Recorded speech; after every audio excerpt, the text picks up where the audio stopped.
On our journey through life, we often seek guides to help us navigate its complexities. Imagine a winding path through the jungle of existence, where sometimes we get lost amid the shadows of uncertainty. Now, visualize an ancient city, Kyoto, enveloped in stillness, where a golden temple, the Kinkakuji, rises majestically.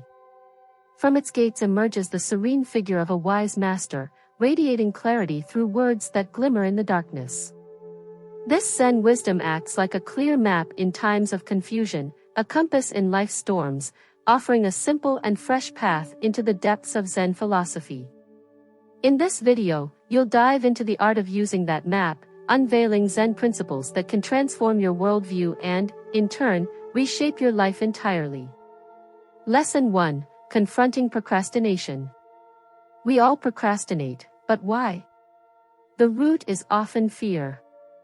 Fear of failure, fear of challenges, discomfort, or confusion. And where does this fear come from? It stems from an ideal, the belief that things should be easy, comfortable, and that we should always know what we're doing. Take Nathan, for example. He needs to write a thesis but has been putting it off for months. This task looms large and overwhelming in his mind.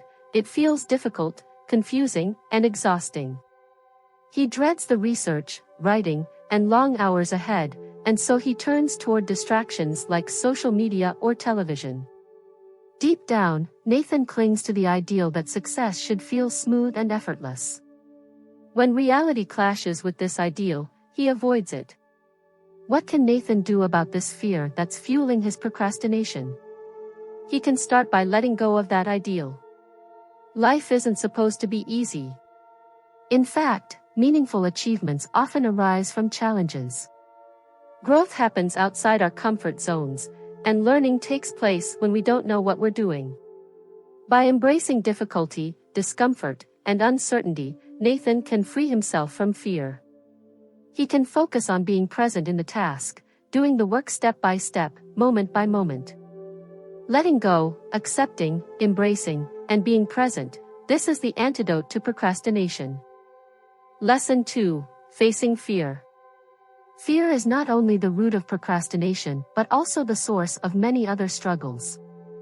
These fears are often tied to ideals, expectations, or fantasies. Let's explore some common problems rooted in fear.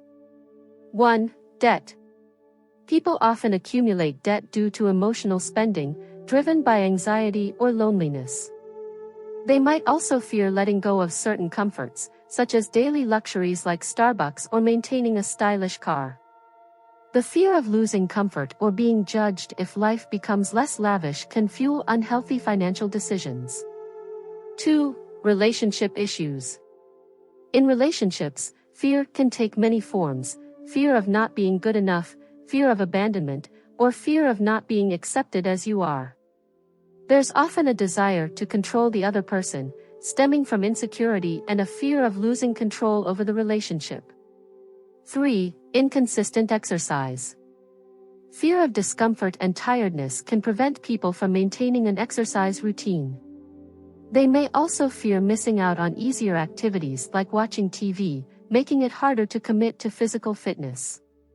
4. Struggling with diet changes. Similar to exercise, changing eating habits can evoke emotional resistance. Emotional eating often arises from the same fears that lead to financial or relationship problems: fear of discomfort or of not being good enough. 5. Work stress.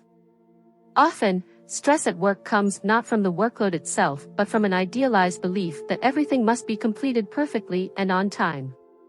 When this ideal isn't met, fear of failure creeps in. Yet, nobody achieves perfection.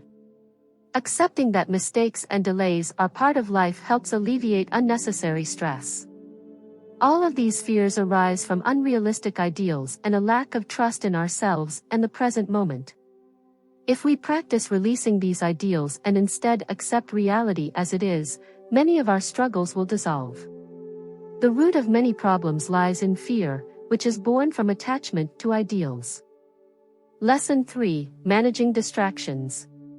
Distractions are the flip side of procrastination. When a task feels uncomfortable or difficult, we seek distractions that provide comfort and ease. Video games, social media, online reading, or television become escapes from the discomfort we fear. How do we address the pull of distractions? Try this small practice. 1. Notice the distraction you're drawn to and identify what makes it appealing, perhaps validation, entertainment, or excitement. 2. Acknowledge the downsides of the distraction, how it might harm your productivity or well-being. 3. Observe the impermanence of the distraction. It provides temporary pleasure but no lasting satisfaction.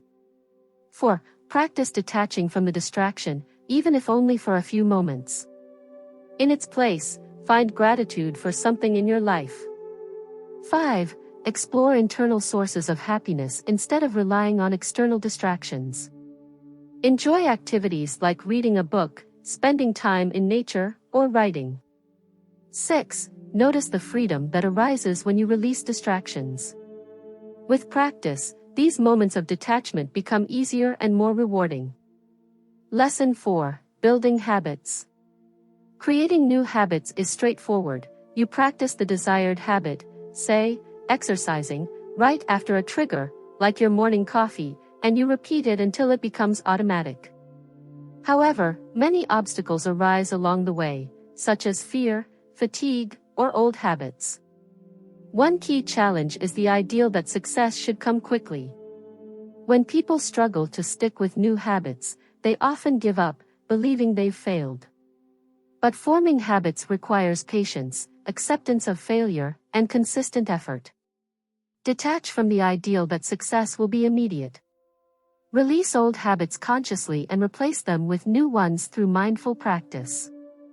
Lesson 5. Managing possessions. Letting go of unnecessary possessions can be liberating. Many people accumulate objects to fulfill emotional needs, comfort, security, or hope. For example, unread books or unused exercise equipment represent hopes for a future self. However, real emotional fulfillment comes from within, not from material things. Releasing possessions means detaching not just from objects but also from the identities tied to them. This process can be both painful and joyful, an opportunity to rediscover who you are without those things. Lesson 6. Dealing with others' resistance. We often want others to change, but they resist. Why? Because we don't control them. Life is not something we can control, no matter how hard we try. A good example is parenting. Parents often try to shape their children, but as children grow, they develop their own interests and values. The lesson here is to detach from the illusion of control. Instead of trying to change others, focus on becoming a compassionate role model. Lesson 7. Embracing change.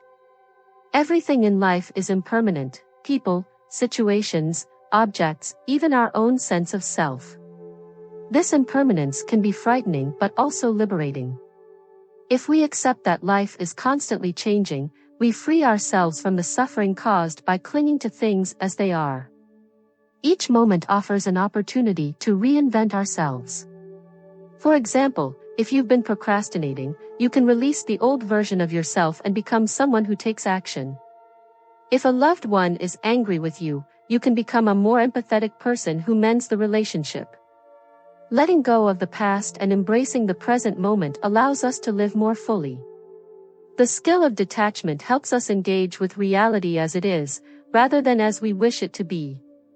Through these lessons, facing fear, managing distractions, building habits, releasing possessions, accepting others, and embracing change, we develop the skill of detachment. This skill allows us to navigate the ever-changing reality of life with greater ease and wisdom.